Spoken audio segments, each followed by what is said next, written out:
Happy Arvo. Hello. Thank you so much for joining me today. How are you guys doing? So you guys obviously absolutely killed it at the Olympics this year. 18 gold medals, coming in 4th place in gold medals from a country with just, what, 27 million people? Unbelievable performance. Also New Zealand, unbelievable performance. 10 gold medals.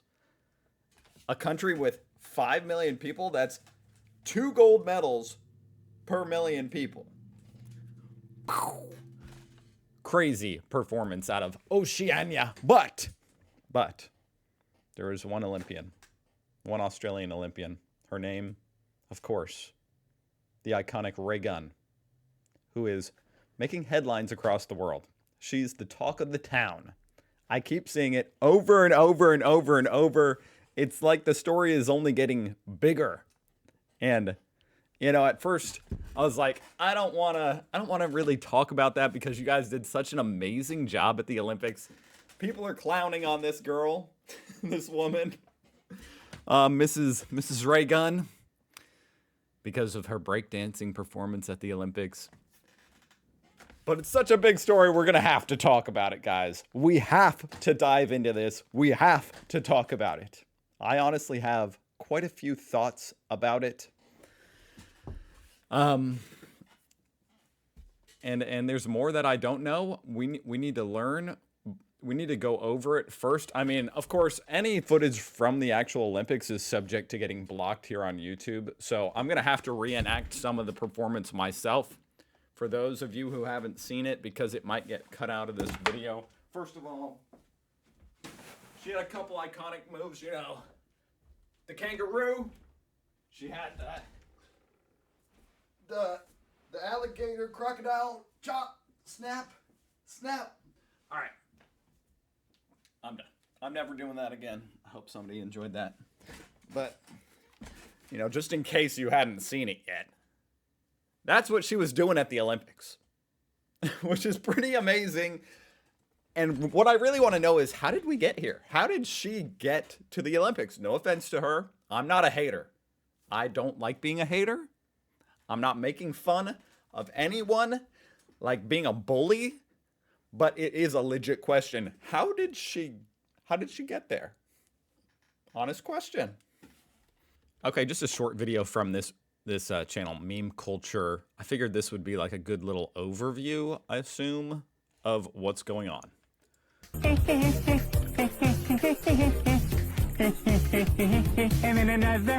Did you know that breakdancing was included as an official sport in the Olympics for the first time in Paris? This year, for the first time, we all know that now, thanks to Raygun.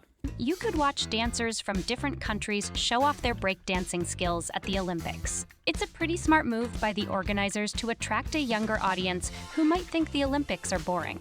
Is that really? That sounds like such a boomer tactic. Hey guys, let's introduce what's hip with the kids these days. Breakdancing. That's right, breakdancing. Wasn't that popular 20 years ago? No, breakdancing is cool. It is cool. During the Paris Olympics, quite a few memes popped up, but one of the funniest and most popular right now is about an Australian breakdancer.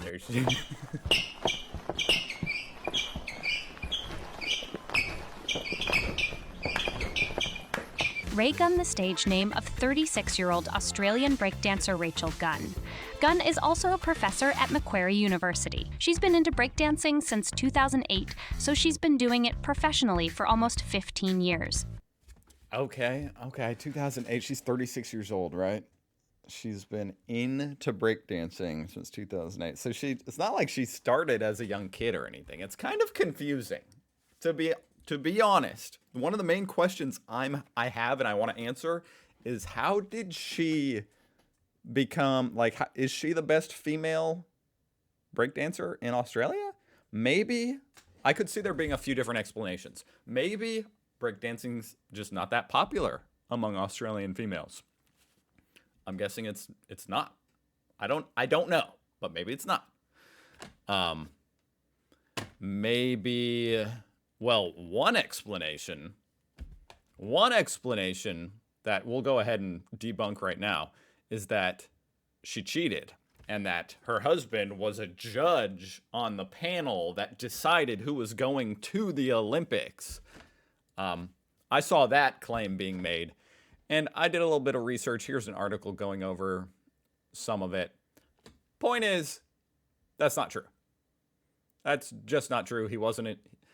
Her husband was not a judge. He was her coach, and she didn't start the organization, the Australian Breaking Organization. She didn't start that. I've been seeing these claims, that's how she got to the Olympics. That's not it. Another explanation, maybe breakdancing is just different in Australia. Maybe you guys have like a different, like how we call football something and then the rest of the world calls football something else. Maybe that's, I don't know. But Raygun didn't make it past the day's event, scoring 0 points in... I wouldn't say people were laughing at her failure, but they were surprised by how unprofessional her dance looked compared to others. It was like a younger sibling showing off what they learned at summer camp.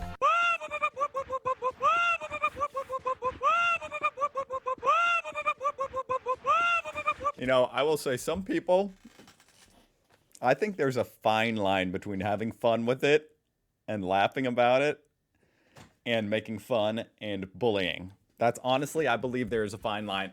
Some people are like shaming her, like, how dare you? And I'm like, well, it's not like she qualified herself. You know what I mean? She got sent to the Olympics and she did what she does. You can't really blame her. Unless she had cheated, but that's not, that was debunked. And of course, people couldn't resist mentioning that Rachel Gunn has a PhD in cultural studies, specializing in breakdancing. That's pretty hilarious. I had no idea that was a degree you could get. In culture. But just because she knows so much about it doesn't mean she has to dance as well as the pros at world championships. Either way. No, indeed. Most people, most people who teach something like a coach, they're not the ones that are actually the best in the world at it. You know what I mean? The situation is pretty funny and entertaining.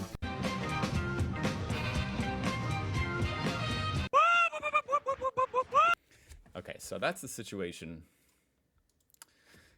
I want to hear from her herself, from the horse's mouth, as they say. Here she is, Raygun. I'm totally smashing both stereotypes. All right. Which I don't know what that means. Yeah, I'm working on new combos. I'm trying to, because one of my weaknesses has been dynamics, so I've been trying to get a lot more dynamic moves, a lot more freezes and power moves. Some of the stuff that's more Jeff's specialty, J-Attack's specialty. So whereas... See, now that is, that's very impressive. And it's kind of odd hearing the person, once again, I'm not trying to hate or anything, but you're hearing the person who was selected to go to the Olympics as the best person in the country, and she's saying, oh, I'm trying to work on my power moves. Like, that's not just, it's like, aren't you supposed to be the best in the world? Potentially. Maybe not the world, but the best in Australia? I don't know. Whatever. Mine has been style. It's just weird. And creativity and musicality, so I'm trying to kind of round out my repertoire a bit. Yeah, I've got to congratulate. You know what? I'm going to be honest, and I didn't watch the Olympic breakdancing. I never really thought about it, but I've never seen a female breakdance. Like, spin on their head and do this type of stuff. I'm not saying they couldn't. Of course they could. They're amazing at gymnastics and stuff. The female gymnastics, it's all amazing. But I've never seen a female, like, breakdance. I'll have to check out the Olympics, and see for myself. On smashing the stereotype of a university professor as well at the same time. How do you combine the two? Yeah, it's interesting. I mean, look, I'm totally smashing both stereotypes, really, aren't I? But it's nice to be able to push myself in different ways, and I feel really fortunate that I've had both of those opportunities. Yeah. At least you're professional. That was kind of impressive right there. And I feel really fortunate that I've had both of those opportunities. But the thing is, it doesn't look world class. I couldn't do that. You know, to the people saying, oh, they could do all of it, I don't think you could just do that. But some of it, you know, the kangaroo. But it doesn't look like a Olympic level. Opportunities, yeah. At least your profession is sort of related to your dancing. So you're a professor in breaking and a competitor. Is that how it works? Yeah, it does. I mean, yeah, I get to research breaking. I get to talk to people about breaking. I get to read papers on breaking. You know, my whole life is about breaking. So I feel really fortunate that. I mean, also, you notice she's saying she researches breaking. She reads papers on breaking. That's all cool. But you would think the most, you know, like, I don't think Simone Biles is reading papers and researching gymnastics. She's just doing it. You know what I mean? Does that make sense? Maybe I'm wrong. I can go that deep into my sport, into my dance. What do your students say when they know now you're going to the Olympics? Yeah, they're surprised. They think that I'm joking to begin with. They're like, yeah, okay. But then they Google me or something and they're like, oh my gosh, she is. and then they get on board and they tell me that they're going to watch me and cheer for me, which is really nice. So it's been really cool to see their. I mean, that is really cool. You know, part of me just feels bad because it's like, I mean, overall, my main takeaway is she didn't hurt anybody. She actually put a lot of smiles on people's faces, including my own, seeing her out there. So I'm a Raygun supporter, you know what I mean? You made the Olympics more entertaining. That's for sure. Responses. What do we got? Okay, so this was the last thing I had pulled up. Raygun continues to break out iconic moves as officials condemn online mockery.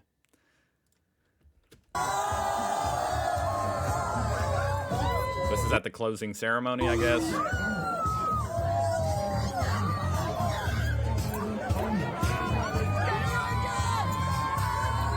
That makes me feel like good for her, like she's having some fun about it, you know what I mean?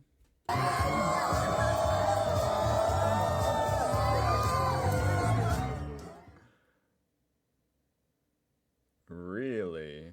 Was she? She's embraced her newfound fame. Good.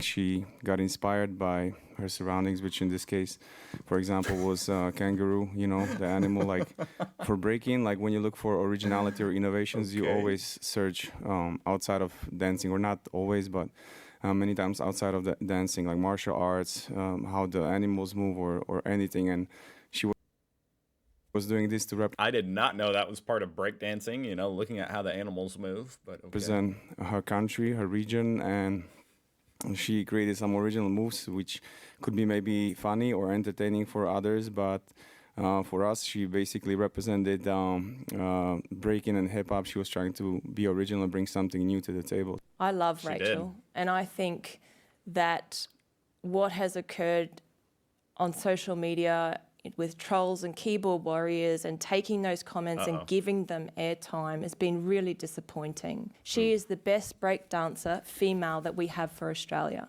Raygun. I think this is a bad look. I think like being like, no, please. What she did was very good and impressive. I don't think that's the right approach. You know what I mean? I think you should just try to have fun with it, maybe. For Australia. Raygun is Although I will say I agree, some people take it too far. Absolutely loved member of this Olympic team. She has represented the Olympic team, the Olympic spirit with great enthusiasm, and I absolutely love her courage. I love her character, and I feel very disappointed. It feels like some kind of like old 90s Disney movie or something, you know what I mean? Where it's like some mom had to learn breakdancing and go to the Olympics to do something. That's how it feels. No offense, once again. Disappointed for her that she has come under the attack that she has.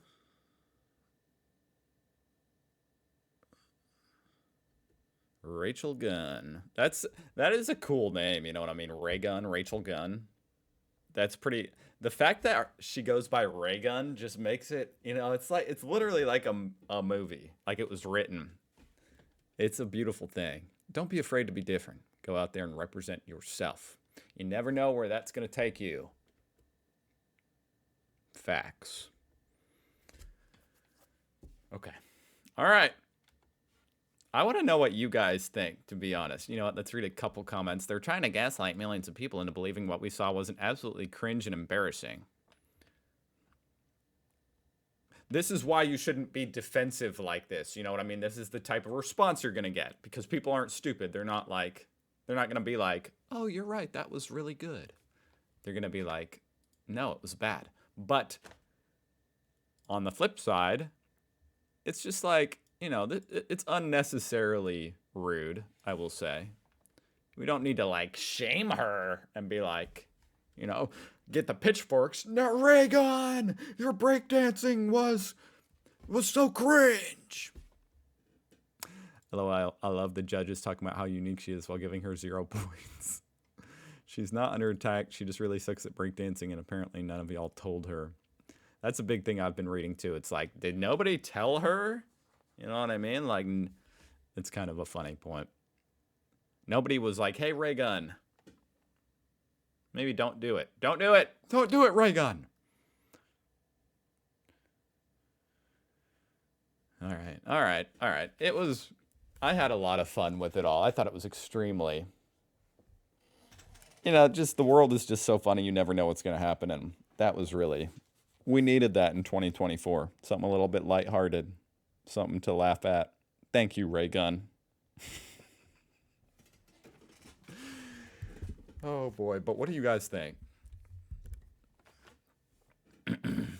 I've read some comments from Australians like, oh, she's overshadowing the accomplishments of our Olympic team. And it's like, I